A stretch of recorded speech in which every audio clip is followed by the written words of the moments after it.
গণ আন্দোলনের মুখে পৃথিবীর নানা দেশে স্বৈরাচার পতনের ইতিহাস নতুন নয়, কিন্তু সরকারের পতনের পর সরকার প্রধান সহ একসাথে ৩০০ সংসদ সদস্য পালিয়ে যাওয়ার ঘটনা শুধু বাংলাদেশ নয়, তাবৎ দুনিয়ায় বিরল। শুধু রাজনৈতিক সংশ্লিষ্ট ব্যক্তিরাই নন, যারাই গত ১৬ বছর শেখ হাসিনাকে স্বৈরাচার হয়ে উঠতে সাহায্য করেছেন, এমন ব্যক্তি মসজিদের ইমাম থেকে শুরু করে মন্দিরের পুরোহিত, আন্দোলনের মুখে পালিয়ে গেছেন সবাই। আর এমনই বিরল ঘটনার সাক্ষী হল বিশ্ববাসী, যে ঘটনাটি ছিল ২০২৪ সালের সবচেয়ে আলোচিত ঘটনা। ২৪-এর ছাত্র জনতা জুলাই আন্দোলনের অদ্যপান্ত জানাচ্ছেন বিশেষ প্রতিনিধি মহিবুল্লাহ মহিব। ২০২৪ সালে অভূতপূর্ব এক অভ্যুত্থানের আলোয় উদ্ভাসিত বাংলাদেশ। মাত্র আড়াই সপ্তাহে ছাত্র জনতার উদ্বেলিত উৎসাহে রক্তকালি দিয়ে ঢাকা এবং সারা দেশের রাজপথে যে ইতিহাস লেখা হলো তা বিশ্বের ইতিহাসে বিরল। কেউ বলেন জুলাই বিপ্লব, কারো কাছে ২৪-এর অভ্যুত্থান, আবার কেউ বলছেন ছাত্র জনতার আন্দোলন। যে আন্দোলনের মুখে ৫ আগস্ট দেশ ছেড়ে পালিয়ে পার্শ্ববর্তী দেশ ভারতে আশ্রয় নেন গণতন্ত্রের মানসকন্যা থেকে স্বৈরাচার হয়ে ওঠা শেখ হাসিনা। কদিন আগেও শেখ হাসিনা পালায় না বলে যে আস্ফালন উচ্চারিত হয়েছে গণভবনে, ৫ আগস্ট ৪৫ মিনিটের প্রস্তুতিতে সমস্ত অহংকারের কাগুজে বাঘ জনজোয়ার ভাসিয়ে দিয়ে তিনি দেশ ছেড়ে পালাতে বাধ্য হন। গত ১৫ বছর ধরে মানুষের ভোট দিতে না পারা, বিরোধী মত দমনে হত্যা, গুম আর নির্বিচার মামলায় জেলে পুরে রাখার সব ক্ষোভ যেন উথলে ওঠে ছাত্র জনতার আন্দোলনে। এর আগে ৫ জুন মুক্তিযোদ্ধা কোটা বাতিলে পরিপত্র ঘোষণা করে রায় দেন হাইকোর্ট। প্রতিবাদে ৬ জুন ঢাকা বিশ্ববিদ্যালয়ে সমাবেশ করে শিক্ষার্থীরা। ৯ জুন দাবি মানতে ৩০ জুন পর্যন্ত সরকারকে সময় বেঁধে দেন তারা। ১ জুলাই ছাত্র সমাবেশ থেকে চূড়ান্ত সুরাহার জন্য আবারও ৪ জুলাই পর্যন্ত আলটিমেটাম শিক্ষার্থীদের। পাশাপাশি ৩ দিনের কর্মসূচিও দেয় তারা।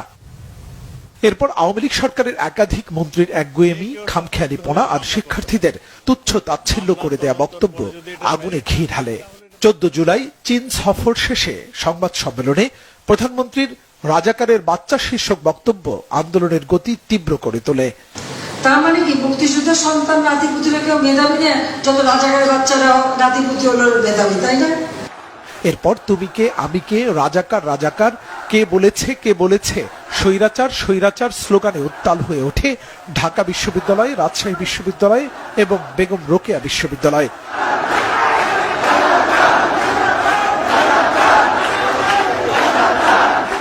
১৫ জুলাই রাজাকার স্লোগানের জবাব দিতে ছাত্রলীগকে উস্কে দেন আওয়ামী লীগ সাধারণ সম্পাদক ওবায়দুল কাদের। এরপর আন্দোলনরত শিক্ষার্থীদের উপর সশস্ত্র হামলা চালায় ছাত্রলীগ। প্রতিবাদে উত্তাল হয়ে ওঠে পুরো দেশ। ১৬ জুলাই পুলিশের গুলিতে রংপুরে আবু সাইদ, চট্টগ্রামে ওয়াসিম, শান্ত, ফারুক এবং ঢাকায় সবুজ আলী ও শাহজাহান নিহত হন। ১৭ জুলাই আন্দোলন থামাতে ব্যর্থ হয়ে মোবাইল ইন্টারনেট বন্ধ করে দেয় সরকার। ১৮ জুলাই পূর্ব ঘোষিত কমপ্লিট শাটডাউন কর্মসূচিতে মুগ্ধ, ফাইয়াজ সহ ৪৮ জন শাহাদাত বরণ করেন। এরপর অগ্নিগর্ভে পরিণত হয় বাংলাদেশ। ১৯ জুলাই পুলিশ বিজেপির নৃশংস গুলিতে মারা যান আরো ১১৯ জন। হেলিকপ্টার থেকে গুলিবর্ষণে বাসায় গুলিবিদ্ধ হয়ে প্রাণ হারায় ৪ বছরের শিশু থেকে ৬ বছরের রিয়া গোপ। এরপর দেশ জুড়ে জারি করা হয় কারফিউ ভেঙে ছাত্র জনতার মিছিলে ২০ জুলাই শহীদ হন আরো ৭১ জন। দিন যত গড়াতে থাকে মৃত্যুর মিছিল বাড়তেই থাকে, একই সাথে চলে গণগ্রেফতার। ২৮ জুলাই ১০ দিন পর সচল হয় ইন্টারনেট। গণহত্যার বিচার চেয়ে ফেসবুক প্রোফাইল রক্তিম হয়ে ওঠে আন্দোলনকারীদের। ২ আগস্ট কেন্দ্রীয় শহীদ মিনারে কয়েক লক্ষ মানুষের উপস্থিতিতে ৯ দফা বাদ দিয়ে শেখ হাসিনার পতনের ১ দফা কর্মসূচি ঘোষণা করে ছাত্র সমন্বয়করা। এরপর পরিস্থিতি ক্রমেই পাল্টাতে থাকে। ৪ আগস্ট বিক্ষোভ মিছিলে হামলা চালায় আওয়ামী সন্ত্রাসীরা। এদিনেও ১৩০ জন শাহাদাত বরণ করেন। ৬ আগস্টের বদলে ঢাকামুখী লং মার্চ একদিন এগিয়ে আনেন শিক্ষার্থীরা। ৫ আগস্টেও সকাল থেকে মারমুখী অবস্থান নেয় পুলিশ, বিজিবি এবং সেনাবাহিনী, কিন্তু শেষ রক্ষা হয়নি শেখ হাসিনার। মানুষের সব ক্ষোভ উগরে পড়ে গণভবন আর প্রধানমন্ত্রীর কার্যালয়ে। ১৬ বছরের স্বৈর শাসনের শৃঙ্খল থেকে মুক্ত হয় বাংলাদেশ। মুহিবুল্লাহ মুহিব, বাংলা ভিশন, ঢাকা।